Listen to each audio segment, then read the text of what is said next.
Olá, graça e paz, meu irmão e minha irmã. Estamos iniciando a leitura da Bíblia em 365 dias, uma dose de amor com a Palavra de Deus.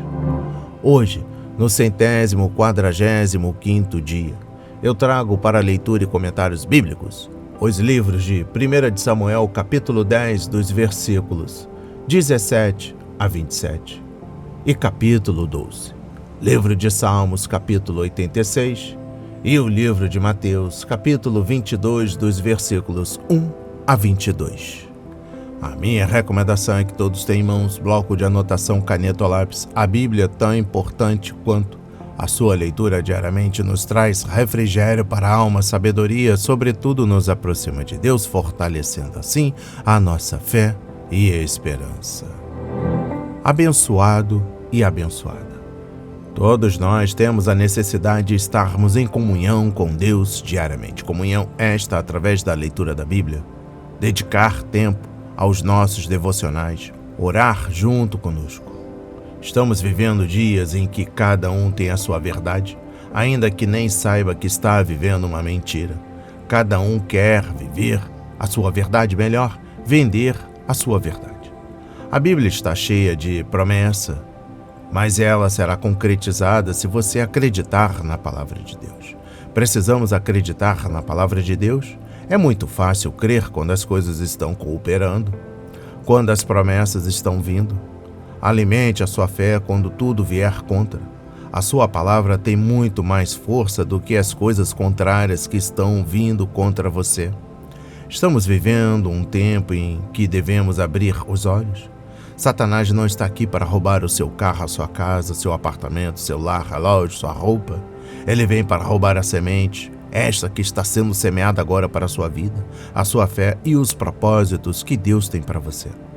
Precisamos usar todos os recursos que Deus tem nos dado, incentivar a leitura da Bíblia, estudar. A Bíblia Sagrada nos faz gerar a fé, nos faz ter o alimento, a cura, a restauração. A compreensão da palavra vem através da revelação pelo Espírito Santo. Senhor, revele a compreensão da sua palavra. Senhor, me dê a compreensão de sua palavra hoje e sempre. Em nome de Jesus, amém e graças a Deus. Se desconecte de tudo e permita que a palavra do Senhor adentre o seu coração. Vamos para a leitura no livro 1 de Samuel, capítulo 10, dos versículos 17 a 27. Saul se torna rei. Samuel convocou o povo para comparecer diante do Senhor em Mispa e disse aos filhos de Israel: Assim diz o Senhor, o Deus de Israel: Eu tirei Israel do Egito e os livrei das mãos dos egípcios e das mãos de todos os reinos que os oprimiam. Mas hoje vocês rejeitaram o seu Deus, que os livrou de todos os seus males e trabalhos. Vocês lhe disseram: Não, queremos um rei sobre nós. Agora, pois, reúnam-se diante do Senhor por tribos e grupos de milhares. Samuel fez com que todas as tribos se aproximassem, e a tribo sorteada foi a de Benjamim. Então Samuel chamou a tribo de Benjamim pelas suas famílias e foi indicada a família de Matri. E da família de Matri foi indicado Saul, filho de Quis. Mas quando o procuraram, não puderam encontrá-lo. Então perguntaram ao Senhor se aquele homem já havia chegado ali. E o Senhor respondeu: Ele está aí, escondido entre a bagagem. Então correram e o tiraram de lá. Ele ficou em pé no meio do povo e era o mais alto de todos. Dos ombros para cima, ele sobressaía a todo o povo. Então Samuel disse a todo o povo: Vocês estão vendo quem o Senhor escolheu? Pois em todo o povo não há ninguém semelhante a ele. Então todo o povo começou a gritar: Viva o rei! Samuel explicou ao povo o direito do reino, escreveu-o num livro e o pôs diante do Senhor. Então Samuel despediu todo o povo, cada um para sua casa. Também Saul foi para a sua casa em Gibeá. Com ele foi uma tropa de homens cujo coração Deus havia tocado. Mas alguns homens malignos disseram: como poderá este homem nos salvar? E o desprezaram, e não lhe trouxeram presentes. Mas Saul se fez de surdo. Saul vence os amonitas. Então Naás, que era amonita, foi e sitiou Jabes Gileade. E todos os homens de Jabes disseram a Naás: faça uma aliança conosco e nós o serviremos. Porém Naás, o amonita, respondeu: farei aliança com vocês sob a condição de que seja vazado o olho direito de cada um de vocês. Assim trarei vergonha sobre todo o Israel. Então os anciãos de Jabes lhe disseram: dê-nos 7 dias para enviar mensageiros por todo o território de Israel. Se não houver ninguém que nos livre, então nos entregaremos a você. Quando os mensageiros chegaram a Gibeá, onde morava Saul, relataram este caso ao povo. Então todo o povo chorou em alta voz. Eis que Saul voltava do campo atrás dos bois e perguntou: que tem o povo? Por que estão chorando? Então lhe contaram o que os homens de Jabes haviam relatado. Quando Saul ouviu estas palavras, o Espírito de Deus se apossou dele e ficou furioso. Pegou uma junta de bois, cortou-os em pedaços e os enviou a todo o território de Israel por meio de mensageiros, que dissessem: assim se fará com os bois de todo aquele que não seguir Saul e Samuel. Então o temor do Senhor caiu sobre o povo e saíram como se fossem um só homem. Saul contou-os em Bezeque. Dos filhos de Israel havia 300.000, dos homens de Judá 30.000. Então disseram aos mensageiros que tinham vindo de Jabes: digam aos homens de Jabes Gileade que amanhã, quando o sol aquentar, vocês serão socorridos. Os mensageiros foram, anunciaram isto aos homens de Jabes, e estes se alegraram. Então disseram aos amonitas: amanhã nós nos entregaremos, e vocês poderão fazer conosco o que bem quiserem. Aconteceu que no dia seguinte, Saul dividiu o povo em 3 companhias, que pela vigília da manhã vieram para o meio do arraial e atacaram os amonitas até que se fez sentir o calor do dia. Os sobreviventes se espalharam e não ficaram 2 deles juntos. Então o povo disse a Samuel: quem são aqueles que diziam que Saul não deveria reinar sobre nós? Tragam-nos para aqui para que os matemos. Porém Saul disse: hoje ninguém será morto, porque no dia de hoje o Senhor salvou Israel. E Samuel disse ao povo: venham, vamos a Gilgal e renovemos ali o reino. E todo o povo partiu para Gilgal, onde proclamaram Saul seu rei, diante do Senhor, a cuja presença trouxeram ofertas pacíficas. E Saul muito se alegrou ali com todos os homens de Israel.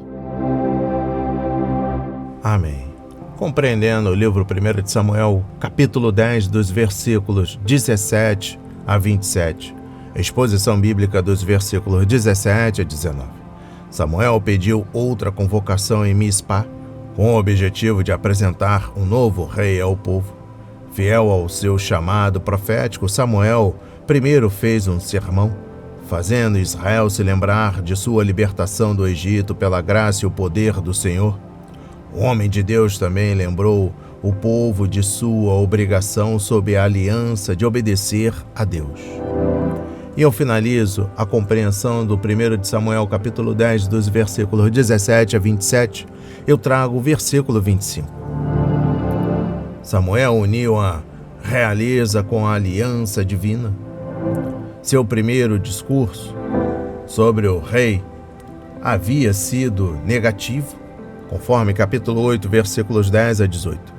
Mas agora a fala era favorável, mostrando as responsabilidades do rei e do povo. Samuel, sem dúvida, explicou com mais detalhes as palavras de Moisés em Deuteronômio 17, versículos 14 a 20, e lembrou aos israelitas que até o ocupante do trono tinha de se submeter ao Senhor e a sua palavra. Havia um Deus, uma nação e uma aliança, e o Senhor ainda estava no comando.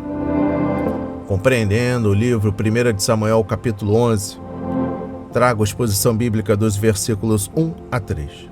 Os amonitas eram descendentes de Ló, sobrinho de Abraão, Gênesis 19, versículos 30 a 38. Portanto, parentes do povo de Israel, os perigos apresentados por Naás, serpente, e seu exército ajudaram a motivar os israelitas a pedir um rei.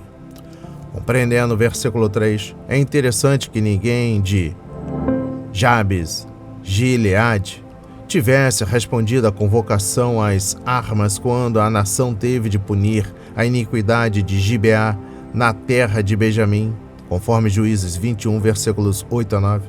Mas agora ali estavam eles, pedindo que os israelitas viessem resgatá-los. Compreendendo o versículo 4, os mensageiros de Jabes, Gileade, não se apressaram em fazer contato com Samuel e Saul. Seu profeta Samuel havia orado e Deus tinha dado a vitória sobre os filisteus, e Saul, seu novo rei, tinha o núcleo de um exército.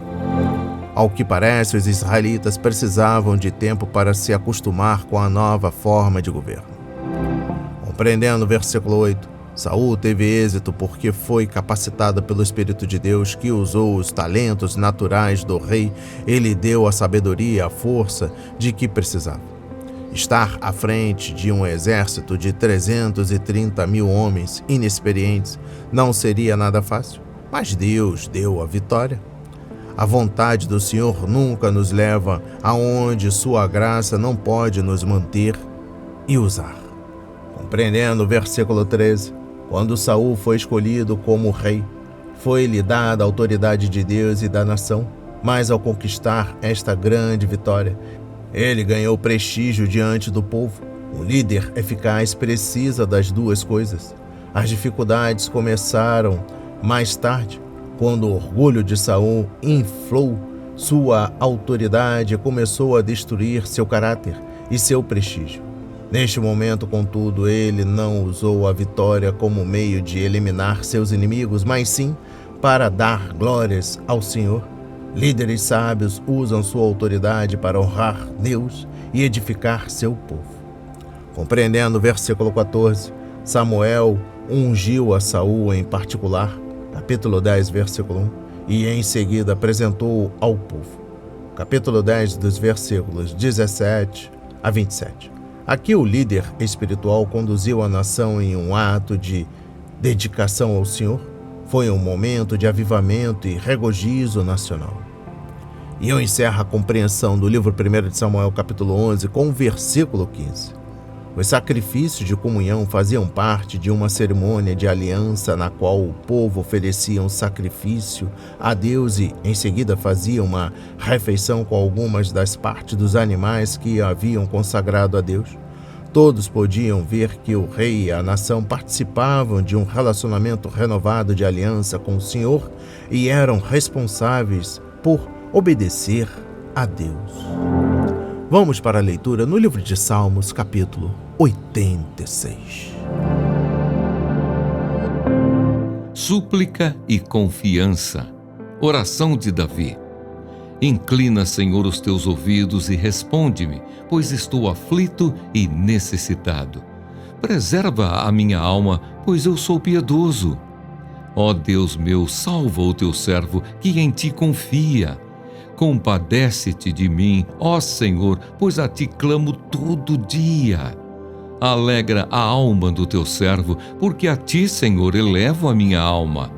Pois tu, Senhor, és bom e perdoador, rico em misericórdia para com todos os que te invocam. Escuta, Senhor, a minha oração e atende a voz das minhas súplicas. No dia da minha angústia clamo a ti, porque me respondes. Não há entre os deuses quem seja semelhante a ti, Senhor, e nada existe que se compare às tuas obras. Todas as nações que fizeste virão, se prostrarão diante de ti, Senhor, e glorificarão o teu nome, pois tu és grande e operas maravilhas. Só tu és Deus. Ensina-me, Senhor, o teu caminho e andarei na tua verdade. Põe em meu coração o desejo de temer o teu nome. Eu te darei graças, Senhor, Deus meu, de todo o coração e glorificarei para sempre o teu nome. Pois grande é a tua misericórdia para comigo e me livraste a alma do mais profundo poder da morte. Ó Deus, os soberbos se levantaram contra mim e um bando de violentos procura tirar minha vida. Eles não te consideram. Mas tu, Senhor, és Deus compassivo e bondoso, tardio em irar-se e grande em misericórdia e fidelidade. Volta-te para mim e tem compaixão de mim. Concede a tua força ao teu servo e salva o filho da tua serva. Mostra-me um sinal do teu favor para que o vejam e se envergonhem os que me odeiam, pois tu, Senhor, me ajudas e me consolas. Amém. Compreendendo o livro de Salmos, capítulo 86, exposição bíblica dos versículos 1 a 7. A declaração de Davi: sou fiel a ti, ou seja, sou devoto, santo, não era uma afirmação presunçosa, mas sim a declaração de que Davi era filho da aliança e pertencia totalmente ao Senhor. É a tradução da palavra hebraica Ezed, conforme capítulo 4, versículo 3 e capítulo 12, versículo 1, equivalente a santos no Novo Testamento, aqueles separados pelo e para o Senhor. A palavra está relacionada a Hazid, que significa misericórdia, bondade e amor, conforme capítulo 86, versículos 5, 13 e 15. Quando começou sua oração, Davi pediu ajuda com base em sua relação com o Senhor na aliança, assim como os cristãos hoje oram em nome de Jesus com base em sua aliança de graça. Compreendendo o versículo 6, o Salmo tem muitas conexões com a aliança davídica. 2 de Samuel, capítulo 7. Temos a impressão de que Davi tinha o texto da aliança à sua frente e escreveu versículos a fim de que seu salmo fizesse um paralelo do que o Senhor lhe havia dito com o que ele havia dito ao Senhor. Com base nas promessas da aliança de Deus, Davi pôde fazer uma súplica ao Senhor e defender sua causa.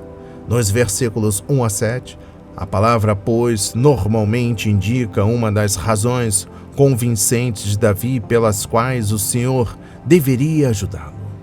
Exposição bíblica dos versículos 8 a 13. Davi louva o caráter imutável de Deus. O versículo 8 é a confissão de um homem que verdadeiramente conhece o Senhor e se lembrava da confissão de Israel no Êxodo, conforme Êxodo 15, versículo 11. Durante 10 anos de exílio no deserto da Judéia, Davi aprendeu muito sobre o caráter de Deus e a maneira como ele trabalha na vida de seu povo. Sim, o Senhor é grande na pessoa que ele é e no que ele faz.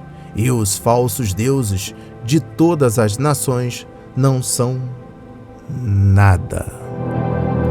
Exposição bíblica dos versículos 11 a 13. Nestes versículos, Davi concentrou-se em sua caminhada com o Senhor. Depois de ser libertado do perigo, ele quis andar de modo a agradar e honrar o Senhor. Dai-me um coração inteiramente fiel significa eu quero ter um coração inteiro totalmente firmado em Deus. Perfeito é o coração sincero que ama somente a Deus e é fiel a Ele. Exposição bíblica dos versículos 14 a 17. Davi sabe que a glória de Deus prevalecerá. Seus inimigos estavam orgulhosos de si mesmos e de suas habilidades. Eles eram violentos e ignoravam e negligenciavam totalmente o Deus de Israel. Mas Davi desviou os olhos deles e olhou para o Senhor, que havia guardado e guiado durante toda a vida. Sua confissão no versículo 15 está baseada em Êxodo 34, versículos 6 e 7. E eu encerro a compreensão do livro de Salmos, capítulo 86, com a exposição bíblica dos versículos 15 a 17. Uma vez que Davi era o servo fiel de Deus, era dever de seu Senhor protegê-lo e livrá-lo, conforme capítulo 143, versículos 11 e 12. Mas Davi queria que o livramento trouxesse glória ao Senhor e mostrasse às nações que somente o Deus de Israel era Deus. Não era apenas guerra, era testemunho, um sinal da bondade do Senhor para com Davi. Era seu modo de orar: santificado seja o teu nome, conforme Mateus 6, versículo 9. Quando os nossos pedidos estão de acordo com a vontade de Deus e glorificam o seu nome, podemos ter certeza de que Ele responderá. Vamos para a leitura no livro de Mateus, capítulo 22, versículos 1 a 22. A parábola da festa de casamento. De novo Jesus lhes falou por parábolas, dizendo: O reino dos céus é semelhante a um rei que preparou uma festa de casamento para seu filho. Enviou os seus servos a chamar os convidados para a festa, mas estes não quiseram vir. Enviou ainda outros servos, dizendo: Digam aos convidados: Eis que já preparei o meu banquete, os meus bois e animais da engorda já foram abatidos, e tudo está pronto. Venham para a festa. Mas os convidados não se importaram e se foram, um para o seu campo, outro para o seu negócio. Outros, agarrando os servos, os maltrataram e mataram. O rei ficou furioso e, enviando as suas tropas, exterminou aqueles assassinos e incendiou a cidade deles. Então disse aos seus servos: A festa está pronta, mas os convidados não eram dignos. Vão, pois, para as encruzilhadas dos caminhos e convidem para o banquete todos os que vocês encontrarem. E saindo aqueles servos pelas estradas, reuniram todos os que encontraram, maus e bons, e a sala do banquete ficou cheia de convidados.